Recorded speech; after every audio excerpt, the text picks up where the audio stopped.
There's nothing any finer than a taste of freedom after being shut up against your will. The Gregory party is now enjoying their second bit of freedom since landing at Euclidia, the magic island.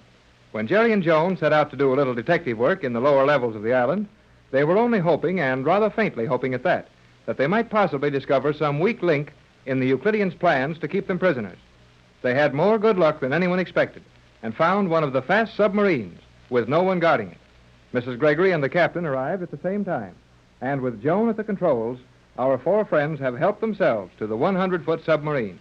They are now racing to get away from Euclidia and the power of G47 and his scientists. I believe we have now attained maximum speed. You may close that valve, Jerry. Okay, Joan. Close it is. How can you maintain your speed in this thing if you shut off the compressed air, Joan? The air is not used as motive power, Captain Bradford. It merely forces the fuel pellets into the combustion tank. But, Joan, darling, what makes this submarine go? Did you not see that small cylinder Jerry inserted in that heavy projectile-shaped tank? See here, Mrs. Gregory, one of these little things. I see them, Jerry, but they're hardly larger than a golf ball. They are quite large enough to propel this submersible ship for a distance of 25 miles at maximum speed. But, Joan, 25 miles on one of these little capsules? Approximately, Captain. Oh, sure. There's enough of these little things here to take us to Los Angeles. To Los Angeles? Precisely, Mother. The first requirement when a submarine commander lands her boat at Euclidia is to refuel, and the minimum charge is for 5,000 miles. 5,000 miles? And we're only about 4,000 from home. Then you mean... Oh, I can't even seem to say it. You mean we're actually away from that island with enough fuel to take us safely back to California? I have stated the simple truth. Well, it may be the truth, Joan, but it isn't so simple. How's our speed now? We are making only 44 knots. There is some slight defect in the gas combustion apparatus. Only 44 knots. Yeah. Too bad we've got to crawl along at 44 miles an hour on the water. I'll bet the Navy would feel bad if their ships wouldn't do any better than this. There is no Navy in the world with a submarine that will make any such speed, or even half of it, Jerry. Oh, Jerry was only kidding you, Joan. 44 knots. 44 nautical miles an hour. Why, that's faster than our heavy surface craft can travel. It is interesting to contemplate the advances which may be made after this system of propulsion has been perfected. Yeah. Maybe they'll do all right after they've quit fooling around and really get these things to running. Now, Jerry, if you'll let Joan be sensible for a few minutes, I'd like to ask her a few questions about the continued operation of this boat and learn something about how to navigate. This is my first submarine experience. Okay, Tex. I'll keep still. What is it you wish to know, Captain? Well, you started this thing and you're keeping it running. So if you know how to do that, I'll leave it in your hands. But I'd like to be of some help to you. Thought it might be with the navigation. Tex is one of the finest navigators in America, Joan. That is interesting, but there is no need for your services at this time, Captain. Looks like we're just going for the ride. Sure looks that way, Jerry. I believe we are now sufficiently removed from Euclidia that we may, with safety, reverse the craft. Reverse? You mean we've been going backward all this time? At 44 knots? To be sure.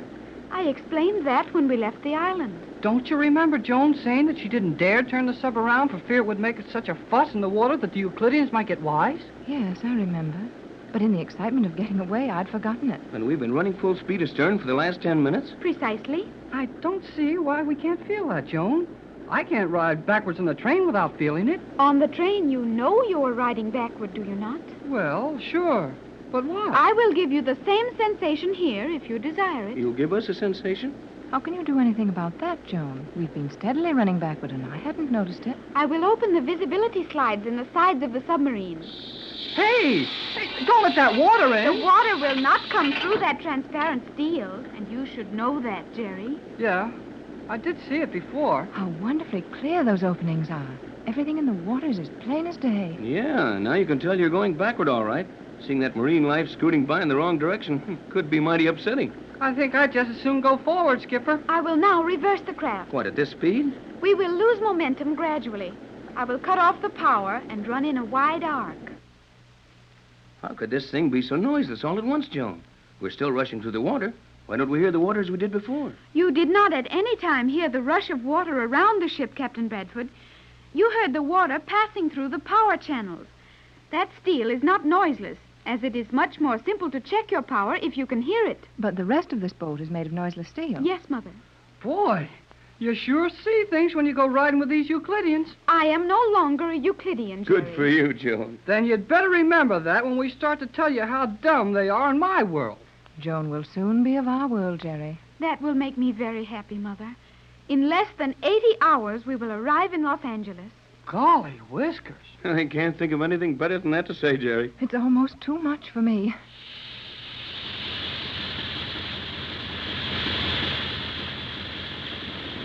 Hey, you sure take off fast. We are in a hurry, are we not? We're in a hurry to get away from Euclidia, yes. But, Joan, is this submarine safe at such speeds? Euclidean machinery is nearly perfect.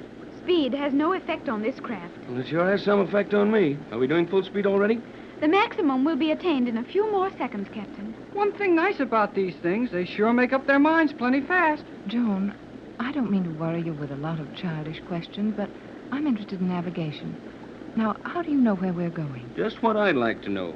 These steel slides in the side of the ship are fine, but I can't see where they'd be any help in navigating. Show 'em the gadgets, Joan. Gadget? Sure, the dingus. You know, thingamajig you navigate with.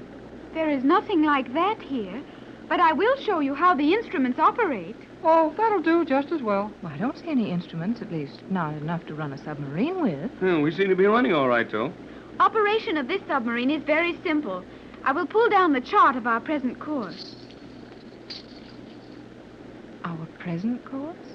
Do you mean you've had this run charted in advance? Of course not, Mother. That would be quite impossible as we had no advanced knowledge of the cruise. Had you there, Pat. Never mind, Mrs. Gregory. I feel just like you do about it. There's a nice straight line with Los Angeles marked on the north end of it. But how did it get there? We haven't had any time to draw any pictures since we started. This is one of our 16 basic or permanent charts, showing a true course from Euclidia to the 16 principal ports of the world. And our course is a perfectly straight line? Insofar as navigation is concerned, yes.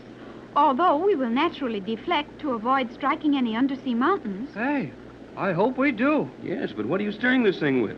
It is not necessary to steer, as you term it.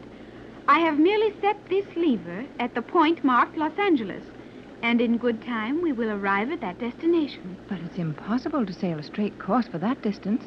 We must surely run dangerously near islands and sunken reefs. We will pass around them safely. The impulse deflectors will attend to that. We'll go around these things like that automatically? To be sure. Joan, you're sailing a submarine at over 40 miles an hour without being able to see where you're going? I am constantly watching the seaway on our course, and all is clear for several miles in advance of this ship. Where are you seeing all that? In this reflector suspended before me. You may look over my shoulder if you wish. Go ahead, Pat. Take a look. Oh, I'd like to. Tex, you can see through the water almost as clearly as you could see on the surface. Golly whiskers. You sure can. Say, that's remarkable, Joan. How do they do it? We utilize an electric ray of atomic principle. This ray is projected directly in advance of the submarine. Mineral salts are dissolved along the course of the beam from the ray, and the dissolving salts form a path of remarkable clarity through the water. Well, that's nothing short of amazing. And you'd never be bothered by fog. Euclideans are not, as you say, bothered by fog under any conditions. This is only one of the many rays used under various conditions to control visibility. Huh. And everybody thought I was crazy when I said we were going to visit a magic island. There is no magic on Euclidia, Jerry. Yeah, I know. Old G47 is always raving about everything on that island being nothing but scientific fact, which is all okay with me. But just the same, it's the kind of stuff that they call magic in my country. I can understand how Jerry feels.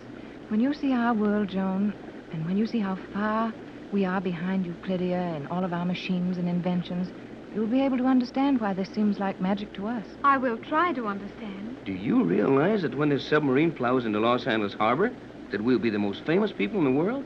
After this small cruise, Euclidean submarines have circled the globe without rising to the surface. Oh, yeah? How do they carry enough fuel? We have a great deal of space here that is not being utilized.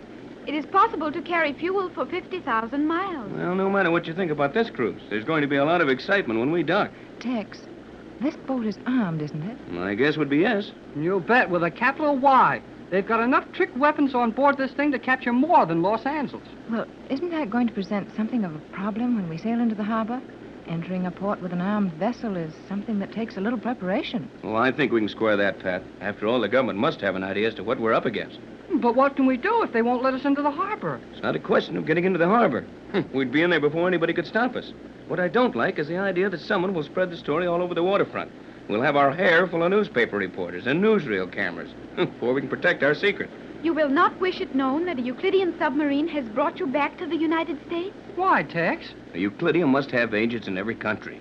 They probably have instruments on the island strong enough to locate this submarine on the surface.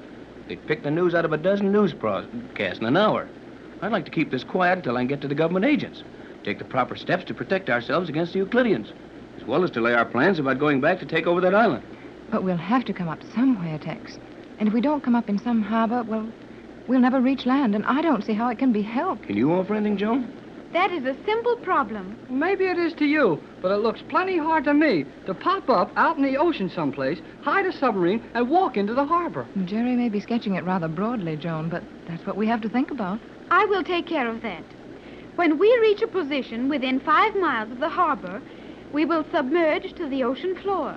The submarine will remain there indefinitely, safely anchored, and we will proceed to the harbor with our life rings. Sounds easy, but 5 miles is a long ways to swim.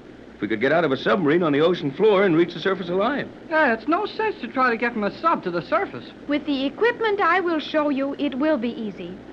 Please have no fear of that. If we are allowed to reach the harbor, I promise you we will land without the submarine and without trouble.